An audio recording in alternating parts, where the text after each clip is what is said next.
समझते हैं क्रिया के भेदों के बारे में। ठीक, तो क्रिया के दो भेद होते हैं।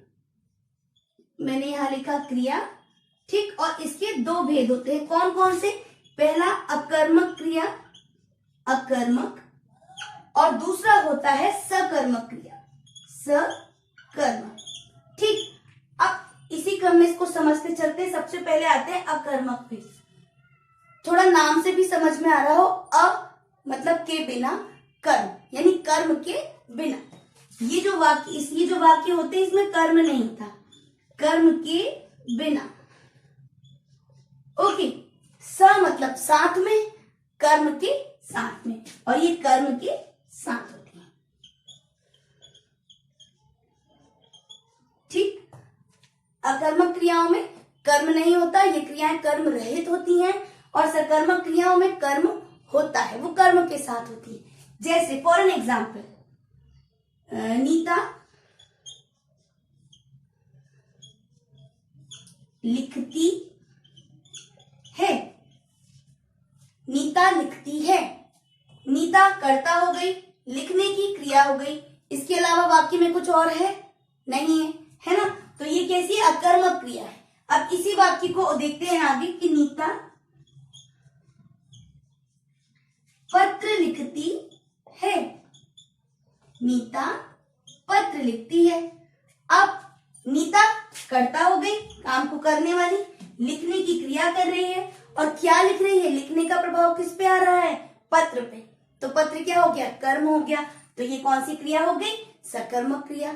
ठीक, इसी तरह बहुत सारे एग्जाम्पल। रमन पढ़ रहा है, ठीक, रमन पढ़ रहा है। अब रमन हो गया आपका कर्ता, और पढ़ने की वो क्रिया कर रहा है, इसके अलावा वाक्य में कुछ और है? नहीं है, है ना? अब इसी को देखते हैं आप सकर्मक पे कैसे लिख पाएंगे। रमन पुस्तक पढ़ रहा है, रमन पुस्तक पढ़ रहा है। अब रमन क्या पढ़ रहा है? पुस्तक पढ़ रहा है। क्या के उत्तर में आपको पुस्तक प्राप्त हुआ, है ना? तो और पढ़ने का प्रभाव अगर वैसे देखें तो किस पे पढ़ रहा है? पुस्तक पे। तो पुस्तक आपका कर्म हो गया। तो ये क्या हो गया? सकर्मक क्रिया। ठीक, तो बात समझ में आई। अकर्मक क्रिया जिसमें कि ऑब्जेक्ट नहीं होता, सकर्मक क्रिया जो कि ऑब्जेक्ट के साथ होती है। ठीक, आगे बढ़े। तो बच्चों मैंने यहाँ बोर्ड पे कुछ अकर्मक और सकर्मक क्रियाओं के उदाहरण लिखे हैं, एग्जाम्पल्स लिखे हैं, जिससे ये आपको और अच्छे से क्लियर हो जाए। ठीक है, तो देखते हैं। देखिए पहला वाक्य कि रीना पढ़ाती है, रीना पढ़ाती है। तो अगर देखा जाए तो रीना कर्ता हो गई, पढ़ाने की वो क्रिया कर रही है, इसके अलावा वाक्य में और कुछ नहीं है ना? अब इसी वाक्य को इधर देखिए अगर, तो रीना बालक को पढ़ाती है। रीना कर्ता हो गई, पढ़ाने की वो क्रिया कर रही है, और मैंने क्रिया से प्रश्न पूछा रीना किसको पढ़ाती है या रीना किसे पढ़ाती है, तो उत्तर में क्या निकल के आया? बालक को। तो ये बालक को क्या हो जाएगा? कर्म हो जाएगा। ठीक, तो ये क्या हो गई? सकर्मक क्रिया। बंदर बैठा है, बंदर कर्ता हो गया, और क्या काम कर रहा है? बैठने का काम कर रहा है, इसके अलावा वाक्य में और कुछ नहीं है। और इधर देखिए बंदर पेड़ पर बैठा है। तो बंदर कहाँ बैठा है? पेड़ पर बैठा है। तो ये पेड़ शब्द आपका कर्म हो गया। ओके, ऑब्जेक्ट हो गया। तो ये हो गई सकर्मक क्रिया और ये हो गई अकर्मक क्रिया। मोनू सो रहा है, मोनू सो रहा है। मोनू कर्ता हो गया और क्या काम कर रहा है? सोने का काम कर रहा है। मोनू चटाई पर सो रहा है। मोनू कर्ता, सोने की वो क्रिया कर रहा है, और कहाँ सो रहा है? चटाई पर। तो ये चटाई पर आपका ऑब्जेक्ट हो गया। ओके, अगला वाक्य देखते हैं। रानी खेलती है, रानी खेलती है। तो रानी जो है वो कर्ता हो गई, सब्जेक्ट हो गई, और क्या काम कर रही है? खेलने का काम कर रही है, उसके अलावा वाक्य में और कुछ नहीं है। ठीक, तो और इसमें देखिए रानी खो खो खेलती है। तो रानी क्या खेलती है? खो खो खेलती है। तो क्या के उत्तर में मुझे कर्म प्राप्त हो रहा है। ठीक, जो मेरे को उत्तर मिल रहा है वो क्या है? कर्म है।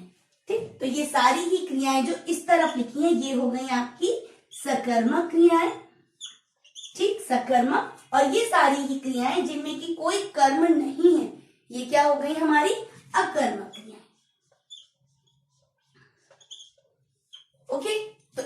सभी को समझ में आया? तो बच्चों एक छोटा सा टॉपिक और है आप ही की पुस्तक में, जो कि है द्विकर्मक क्रिया। अभी हमने पढ़ा अकर्मक क्रिया, सकर्मक क्रिया, अकर्मक जो कर्म के बिना होती हैं, सकर्मक जिनमें की कर्म होता है। अब बात आती है द्विकर्मक क्रिया की। द्विकर्मक क्रिया, द्वि यानी कि दो, कर्मक दो कर्म, ऐसी क्रिया जिसमें कि दो कर्म होते हैं। ठीक, छोटा सा है, एग्जाम्पल की मदद से इसको समझने की कोशिश करते हैं। देखिए, रीना बालक को पाठ पढ़ाती है, तरीका वही रहेगा, आप क्रिया से प्रश्न करोगे, उत्तर में जो प्राप्त होगा वो आपका कर्म होगा। ठीक है, ये ट्रिक है इसको निकालने की। तो रीना बालक को पाठ पढ़ाती है, तो रीना कर्ता हो गई, ठीक, काम को कर रही है, काम क्या कर रही है, पढ़ाने का कर रही है। अब मुझे जानना है कर्म क्या है, तो रीना क्या पढ़ाती है, मैंने क्रिया में प्रश्न पूछा, रीना क्या पढ़ाती है, तो क्या पढ़ाती है, पाठ पढ़ाती है। ये मेरा पहला ऑब्जेक्ट निकल के आ गया, पहला कर्म। अब रीना किसको पढ़ाती है या किसे पढ़ाती है, तो रीना किसे पढ़ाती है, बालक को पढ़ाती है। बात समझ आ रही है? तो बालक और पाठ ये दोनों क्या हो गए, कर्म हो गए। अब एक ही वाक्य में दो कर्म है तो द्विकर्मक क्रिया। इसी तरह अगला देखेंगे, मोहन गाय को चारा खिलाता है। मोहन कर्ता हो गया, खिलाना क्रिया हो गई। अब मोहन क्या खिलाता है, चारा खिलाता है। ठीक, तो चारा आपका एक ऑब्जेक्ट हो गया। मोहन किसे चारा खिलाता है या किसे खिलाता है, किसे खिलाता है, गाय को खिलाता है। ठीक है, तो ये आपकी क्या हो गई, द्विकर्मक क्रिया।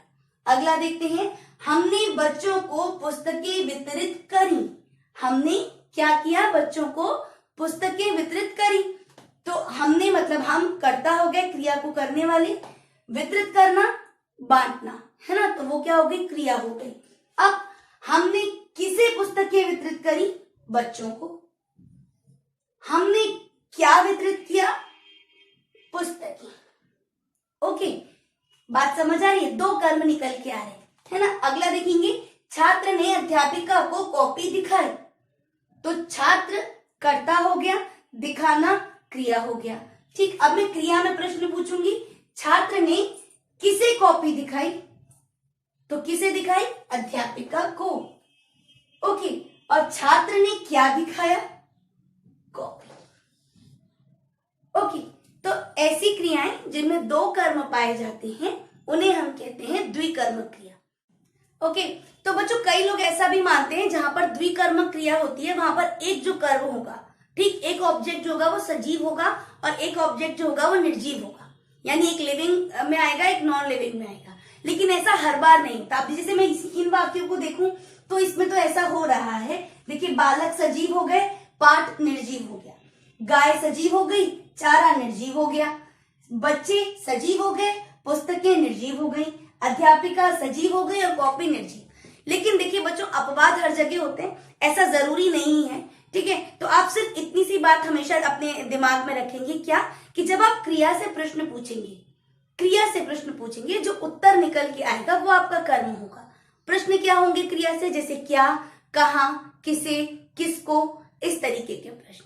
ठीक है, जैसे मैंने कहा रीना किसे पाठ पढ़ाती है या रीना किसे पढ़ाती है, रीना क्या पढ़ाती है। ठीक, तो मेरा प्रश्न होगा क्रिया में, तो जो उत्तर मुझे मिलेगा वो होगा मेरा कर्म। तो बच्चों इतना समझ आया आपको?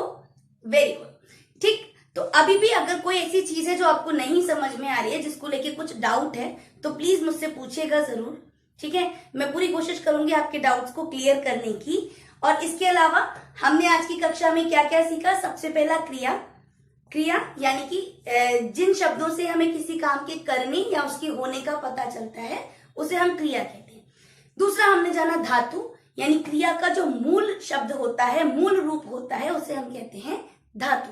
तीसरी चीज हमने जानी कि एक वाक्य में क्रिया का होना बेहद जरूरी है, क्रिया के बिना वाक्य पूरा नहीं होगा, है ना। उसके लिए क्या क्या जरूरी है? कर्ता और क्रिया। कर्म नहीं भी होगा तो भी वाक्य पूरा होता है, हो जाता है। ठीक है, चौथी चीज हमने जानी ये कि जो क्रिया है वो दो प्रकार की होती है, अकर्मक क्रिया और सकर्मक। अकर्मक जो कि कर्म के बिना होती है, जिसमें कर्म नहीं होता, और सकर्मक जिसमें कि कर्म होता है। ठीक, द्विकर्म क्रिया जिसमें कि 2 कर्म होते हैं। ठीक है, तो बच्चों आज के लिए इतना ही। आप सभी बच्चे क्रिया पाठ को अपनी पुस्तक में ध्यान से पढ़ेंगे और खूब सारे एग्जाम्पल से समझने की कोशिश करेंगे।